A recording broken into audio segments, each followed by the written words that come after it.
When did you realize that you were the problem? When I got punched and everyone went and shook the hand of the puncher. TF did you do? Okay, now that's when you know. This. I need answers. I was the bully, I never realized it until that moment. My best friend got bullied a lot in school and I always wondered how the people couldn't realize what they were doing. How does that happen? Jobs always seem to go south 3 or 4 months in. I've been a line cook for 4 to 5 years now and I've left every place blaming management or being understaffed or whatever. But this last place I was at I started hating it after a couple months again. It's a small mom and pop place and they really don't know how to run a business or cook, but they aren't the reason I hate the job. I just hate cooking for other people. I realized I think I know how everything should be done and everyone else doesn't. Fuck. You just put into words what I've been feeling for a while now and I honestly think I really needed to hear it. TBH, I don't really understand when people are shocked like this. Literally the first thing anyone should do when deciding to quit a job is assessing whether it is company problem or you problem. Ah yes, end of the honeymoon period. I didn't realize being a supervisor at a homeless shelter would be so stressful. Edits. Police up there every day, fights, EMS calls, interpersonal work dynamics. Co-workers found out my parents are college professors. There was an unspoken air of jealousy and subtle hate from the other 2 supervisors and a few co-workers. Guy was pistol whipped in the front lobby last month. My boss had a gun pulled on him out front. Etc. You're dealing with some of the most at-risk disadvantaged members of a community with high rates of mental illness, drug use and crime. I don't think it's unusual that supervising a shelter could get pretty stressful. Nobody knew healthcare would be this complicated. I noticed my friends were all getting happier and advancing in life and I wasn't. Courage to say this. Just wanted to say that even though it might feel like some friends have it together when they post on social media doesn't mean that they do have it together. These days I rarely post. When I do, it's about food or family. Rarely do I post about the gong show that is life. Edit. Thanks for all the responses. I can't respond to them all but have enjoyed reading them. This is so important and so easy to forget even with all the times we're reminded. It's hard to look at people's super highly curated social media presences and not judge ourselves a bit negatively. But it's almost all bullshit. I don't have any friends so I've had to accept that it's me that's the problem. Edit. I'm in high school and find it very difficult to make friends while everyone is in established groups. Other than that, I'm anxious around people and I'm working on it. Most people are not initiators and if you want to build friendships you need to be doing most of the initiating. The sooner you learn that the easier it'll be. At what point is it appropriate to call it quits? I mean, if one is shouting at an interactive wall, rarely seeing them or getting a meaningful answer. I realized I have a hand in every situation in my life, that I am always responsible for myself. Any situation I encounter I have a choice as to how to handle, respond, and perceive it. I was probably 17 when I realized blaming everyone else for my issues is what my parents do, and I don't want to be anything like them, so I took a step back. I used to blame every issue I had on anything and everything I could find. Every apology was filled with excuses diluting and justifying my conduct until one day I realized that people don't want excuses, they want apologies, and so then I learned to fix that. Then I realized people don't want apologies either. They would prefer if problems and arguments didn't happen in the first place. 17 is such a young age to learn that, well done. Some people live their whole lives and still never come to that realization. I was insanely shy in school. Like almost fully debilitating social anxiety. It was especially bad in high school when the kids I was at least comfortable eating lunch with went to a different middle school. I saw everyone else as being all-knowing and confident and having some sort of secret script to know the right thing to say. If someone tried to start a conversation with me my thought process would be, oh god, why are they talking to me, there must be some hidden agenda, and just try to get out of the conversation as fast as possible. Then this one graduating senior I was mildly acquainted with for some reason dropped to me that people thought I was stuck up. That was mind-blowing to me. Couldn't everyone tell that they were the confident ones and I was terrified of them? Well no, they couldn't. It was an epiphany that wow, other people are actually worried about what I think of them, just like I'm worried about what they think. And if you avoid talking to people, that's actually hurtful. The same thing happened to my mom. She didn't have social anxiety so much as she was shy. And one day someone told her that she was stuck up and always had her nose in the air. She didn't realize how her shyness came off to people. Fairly recently realized I'm fat because I'm unhappy and I'm unhappy because I'm fat. Either way I'm the only one who can fix it and I have started giving a fuck. I had a similar realization. A lot of things that hold me back are related to my insecurities, and a huge insecurity I've had all my life is my weight. I won't let it anymore. I am very skinny, but I am insecure about it, especially my arms. They are very skinny, and I have people trying to compare theirs to mine. It makes me uncomfortable and sad, but no one seems to notice. As a fellow lanky dude, I like to flip it onto them and point out that their waist belly is bigger than mine and try to compare them. They don't like that and get the point fairly quickly, most of the time.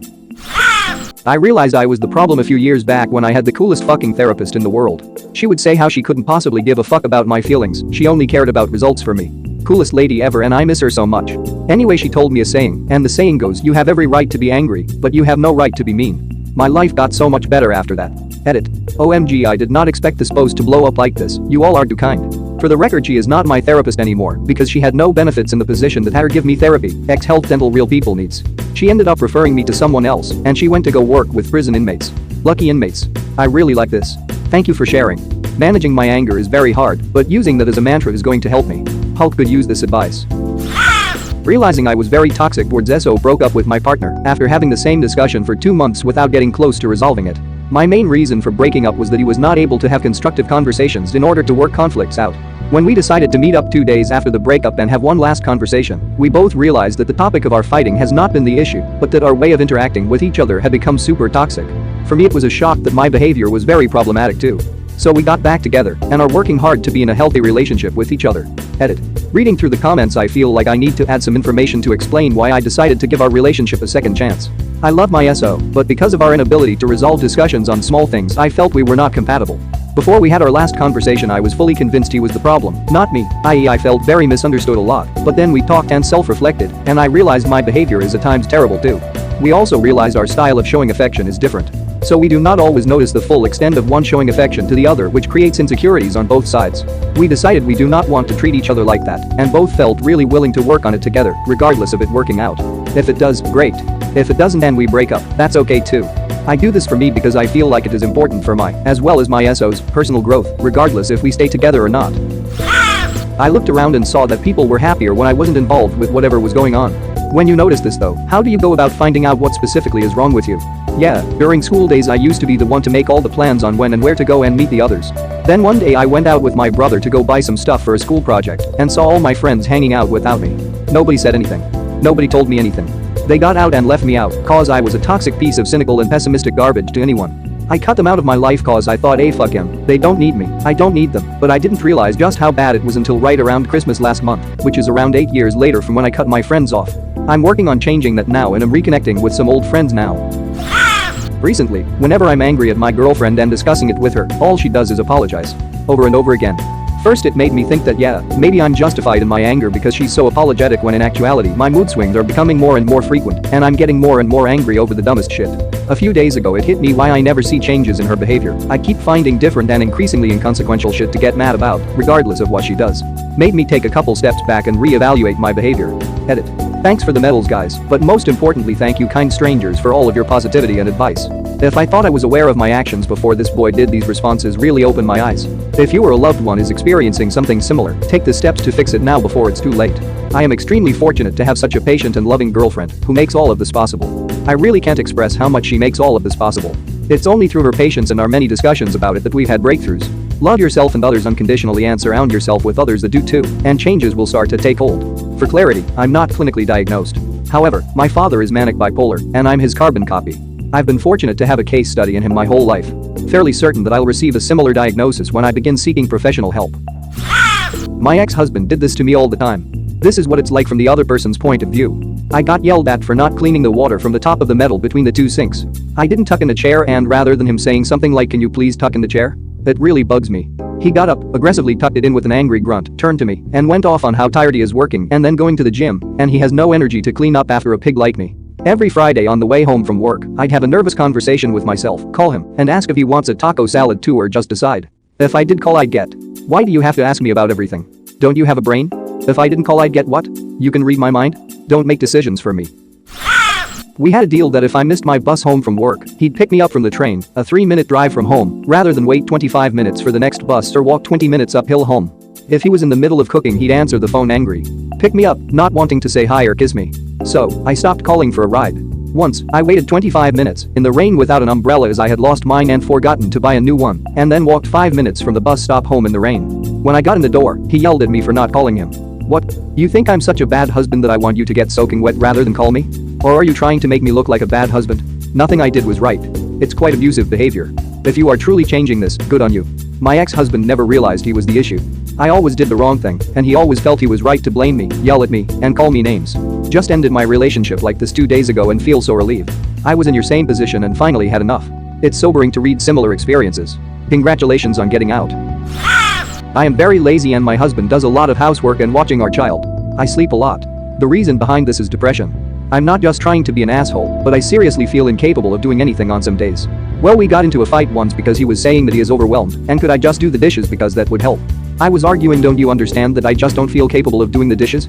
After that argument I was sitting there thinking about it and realized the toll I was taking on him. I also realized how bad my depression had gotten. Got up and did the dishes and made a therapist appointment the next day. I've been doing the dishes every day since. It's small and I still need to help more, but I finally realized that I was the problem. It hurt, man. It really hurts to realize that. I hope you get the help needed. But my advice to you is to make the effort. It will go in part to helping you cope. The task may be annoying, but the guilt is worse. The effort could be hard to put in if you can't get out of bed. Willpower can be wiped out by depression. My best friend used to joke that I was creepy, pathetic, and worthless. Then one night they got drunk and confessed they had really meant it all the time. I decided I needed a new best friend and went out and found one. After about a year they let me know I was needy, boring, pathetic, and worthless. Second time was the charm. Ouch. This hits home for me. Throughout middle and high school, I would bounce around best friends, and they all eventually had the courage to tell me I was incredibly clingy, boring, and generally uncomfortable to be around. This, of course, didn't stick until my senior year of high school, but eventually I realized that my self-worth and happiness was far too dependent on being around them constantly. Luckily, I'm still close and better friends with some of these friends now, so I did learn better. It's tough to identify problems in one-sided relationships, but in these cases, I was the one who was overbearing and had too high expectations. I'm just glad my friends were nice enough to let me know and not just avoid me. I do wish I changed my social behaviors more quickly, but oh well, that's high school for you. Hope you're doing better, OP. This is sad, but when I had to sleep behind liquor store dumpster on an empty pallet, I was a histrionic egotist who had so many bridges burned I had to swim. Life has gotten much better since then. Histrionic egotist, you've come a long way. Histrionic personality disorder, HPD, is defined by the American Psychiatric Association as a personality disorder characterized by a pattern of excessive attention-seeking emotions, usually beginning in early adulthood, including inappropriately seductive behavior and an excessive need for approval. Just copied it from WikiHow. Oh fuck, so great, I just self-diagnosed. I was really drunk one night, laying in bed trying to sleep, but all I could hear was insane traffic noise. Sometimes I can hear the road through my window, but this was crazy. Sirens, people shouting, tires rumbling. I couldn't understand what they were saying, but the shouting got louder and louder. I opened my eyes to look outside and see WTF was going on. All I can make out is a police car blocking the road and a policeman running towards me. I'd fallen asleep on a mini roundabout. Edit. Since a lot of people are commenting. I wasn't driving, I was walking somewhere before I fell asleep in the road, possibly home, possibly to another pub. Who knows? Stop telling me drink driving is bad. Wow, that must have been a quick sober up. Yeah, he did a full 360 at the roundabout. As I approach 30, I realize that I have gifted child syndrome, and my success in high school and college theater productions mean nothing when I'm not putting in the groundwork to have a career. Part of that was depression, part of that was liking to get stoned every night. This is a chief. Even had academic awards going through school and just realized I didn't need to work hard. The bad thing about being smart is you never really have to use it. Whoa, can you explain more by what you mean? The worst part is you never really have to use it. It took me losing 5 really good friendships because they all stopped talking to me to realize I was the one who stopped talking to them because of fear. Edit. Imagine making a comment and waking up to see your upvotes in the literal thousands and a hell lot of responses and a silver award. I always wanted to do this. Edit. Thanks for the silver, kind stranger. BTW, please try to put in some effort in your relationships from now on if this happens to you. Edit 2. I literally just edited in the sample text for silver awards. I don't have any for gold, kind stranger. I'm sorry, but thanks anyways. Edit 3. I only had 1 silver award sample text, kind stranger. I'm sorry, I have cookies though. Aw shit. Here we go again. I mean, it may not be too late to reconnect either. Me and a good friend from my childhood who I grew up with lost touch around 16 years old. We reconnected when we were like 25, and now we're great friends again. Based on personal experience, that's still difficult. 2 of my best friends from school left for university when we were 18. Lost touch with both of them. One came back and it was like she never left. We see each other more or less every week and talk almost daily. The other either makes empty promises or doesn't respond to messages at all. Doesn't matter when I message or what I say. The worst part is I genuinely don't know if I did something to piss her off before she left, or if she just isn't interested anymore. When my therapist told me I overreact when I feel rejected, even if it's a little rejection, due to lack of love my parents gave me when I was little. Overreact and withdraw or actively push people away by being an asshole? Little bit of both. Mostly I get mad at the person who rejected me, and sometimes I cope with it by showing my anger, and sometimes I cope with isolating myself. Hopefully I can get a healthier coping mechanism. This is myself as well. I think I just had an epiphany regarding why I respond to rejection the way I do. I also do believe that I do both of the things you just mentioned in an effort to feel better about myself. I should really try to fix that, but I don't know where to start. I've been told my entire professional life that I'm difficult to work with. I always chalk that up to having to develop a thick skin as a woman who cooks professionally. About 3 months ago I started taking SSRIs after yet another bad year-end review and missed promotion. The pills changed my personality so drastically that I realized the negativity and shitty vibes that have been the biggest inhibitor of my career all stemmed from depression and anxiety, and that had I started antidepressants earlier in my life, I would have saved myself a lot of heartache. This is the boat I am in now. I have held off from seeking treatment for a long time, but have finally resolved to go in and start getting treatment for it. I will probably be forced out of my career field because of it, but at this point I just need to get control of my life. Congress. I'll be rooting for you. Maybe no one will see this, but I realized I was the problem when I almost ruined my dad's surprise party by staying in my bed and making my family late. And in my mind, I was always thinking they deserve this for what they've done to me. They weren't always there when I was a kid, but now they try to be and I push them away. I'm trying to be better with them, but it just hasn't been the same cause we got in an argument that day and some tears were shed. Hey, it's good that you have worked to better yourself. Remember, it's okay not to want somebody in your life. My mom is trying so much more than she was when we actually lived together. She was an awful mother, not quite abusive, but far from a decent parent.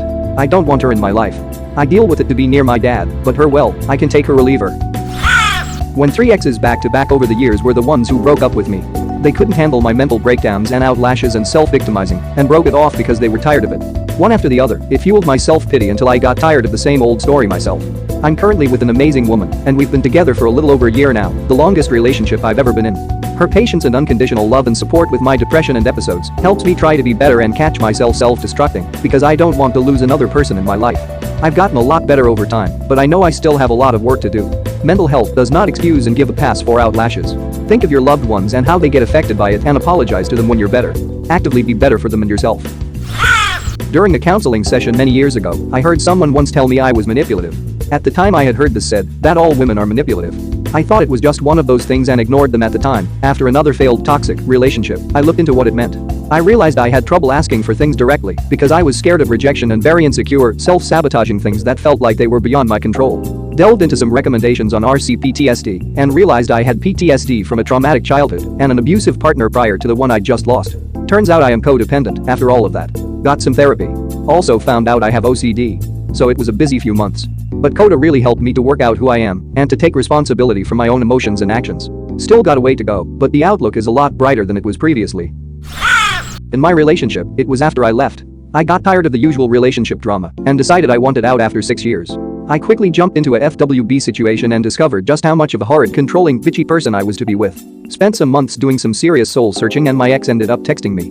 We've been working things out, and although he's not perfect, he's noticed a huge change in me, and he loves that I continue to shock him. He was worth growing for, and he's worth me trying to be a better person for. We both had to commit to grow, but it took me seeing that wasn't just him that was the problem. I had to take control over my actions and be better. We're now happily expecting our first baby together, and I don't think I've ever been happier. I grew up in such a controlling and toxic environment, and that's gonna stop with me. Edit. Moral of the story: stop being a bitch and you'll get an award. Thanks, Anon. I realized I was the problem because when I left my friends they seemed to smile way more and they looked happier.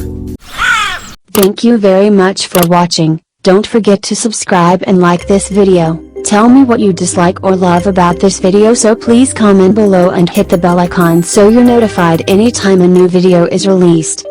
This is a WeCrow Media production.